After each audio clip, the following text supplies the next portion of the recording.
Hey guys, welcome to another Gauging Gadgets Garmin Forerunner 245 or 245 music tutorial video. In this video, I'm going to be doing a full overview of the navigation, setting it up, and then also using it. So this will cover saving your location, creating courses and following them, and then also different things you can do with activities. So before we get into the navigation settings, the first thing we need to do is actually save our location on the watch. And all that's going to do is just save the GPS coordinates of the watch where it's currently at, and then you can navigate to it later. So it's good to do this if you're at a trailhead or something like that where you want to make sure you can get back somewhere.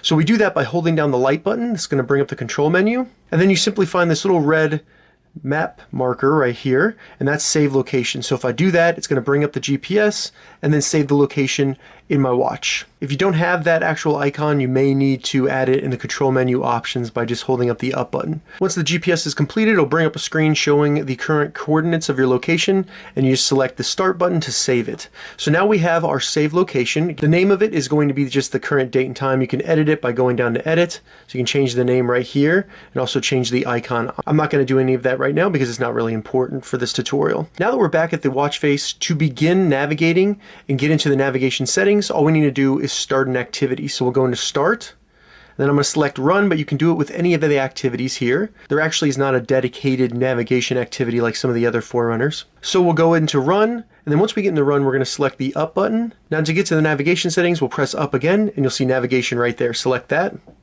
In here, we have the settings for 3 different options: courses, activities, and saved locations. Saved locations is just going to be the saved locations you have on the watch. So you can see the one I just did, and then you can see a couple ones that I have saved. You can also delete all of them. And if you click into that, you can see more information to it. You can even begin navigating to that actual saved location.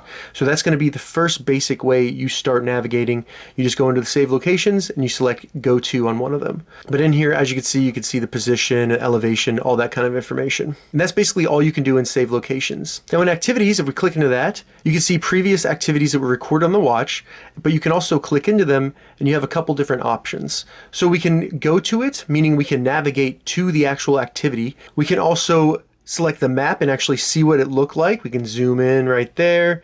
You can pan, tilt, everything like that. Pretty cool. And then we can also go back to start. So this will bring us to the actual point where the activity started, the coordinates of that, which is pretty cool. So that's basically all you can do in the activities there. Next, we have courses. So this is where you can actually begin navigating to save locations, multiple save locations if you want to. It's pretty cool. So we'll go into courses. As you can see, I've created a couple courses just for fun, just to see how it works.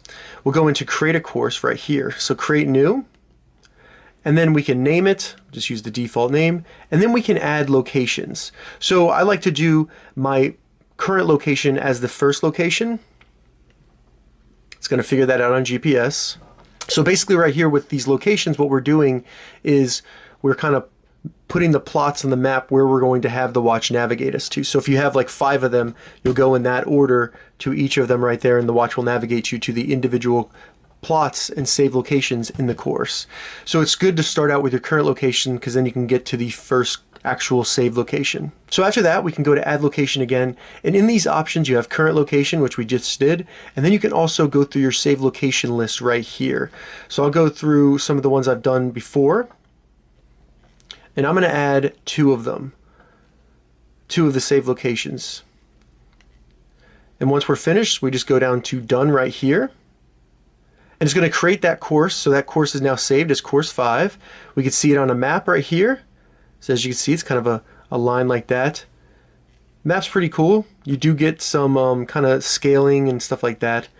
And then you can kind of go up and down. There's no geographical markers such as elevation or bodies of water or anything, but it can give you a good idea of the scale of your trip and when you need to turn and how close you are. Additionally, in this course, we can do the course. We can actually follow it. We can also do it in reverse, which is pretty interesting. And then elevation plot, and then you can edit it and change the name and actually change the locations or delete it. Now if I go into do course, we'll go ahead and begin that.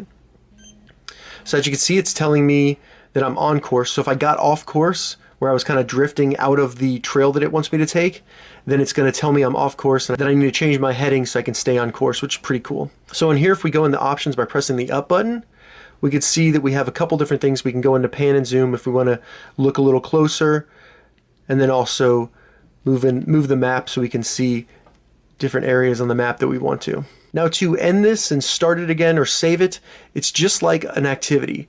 So we need to just start and stop right there. So once you stop it, you can just back out, and then we can save it, resume later, which is where you can actually restart it later, which is pretty cool. You can go back to start, or you can just discard it. I'm going to discard this.